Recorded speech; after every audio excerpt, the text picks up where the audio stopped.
मैं ढूंढ लूंगा मैं।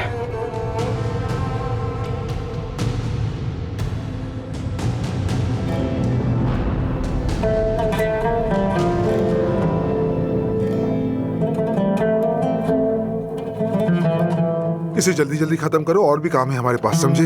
जी ठीक है।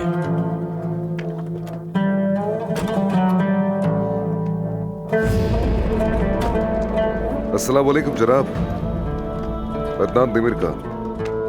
और मैं हूं उमर, आप कैसे हैं? मैं ठीक हूँ, मुसलसल काम हो रहा है। मैंने सुना है आप ये सारी फसलें उज़गिच खानदान को बेचते हैं, क्या ये सच है? खुदा की कसम, उस खानदान ने इस जगह को बंजर बना दिया है। माजी में बहुत से खानदान इस जगह की आमदनी से गुजर बसर कर लिया करते थे। वो लोग तो जखीरा अंदोजी करते हैं। वो लोग सस्ते में फसलें खरीद कर आगे ज्यादा दामों में फरोख्त कर देते हैं। जैसे कि आप देख रहे हैं, हम बदहाल हैं। देखिए, हम आपकी सारी फसलें खरीदना चाहते हैं और इसकी अच्छी कीमत देने को तैयार हैं।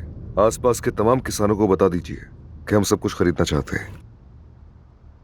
आप कहीं मजाक तो नहीं कर रहे? मैं तो आपसे कोई मजाक नहीं कर रहा और ना ही मैं यहाँ पर मजाक करने के लिए आया हूँ। आपको किसी भी चीज की जरूरत है, आप उमर साहब से बात कर लें। क्या औज़गिच खानदान को ये मालूम है?